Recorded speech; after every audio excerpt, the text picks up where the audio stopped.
ahas na naman ba ito? Ahas yata. Naputol na yung buntot, oh. Pinutol ko.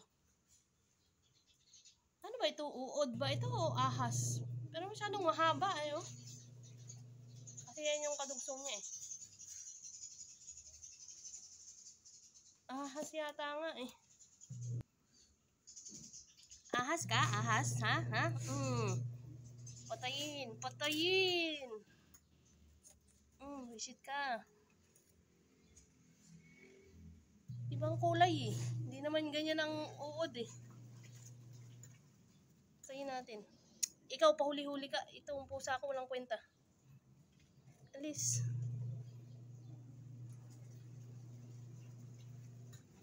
Sana.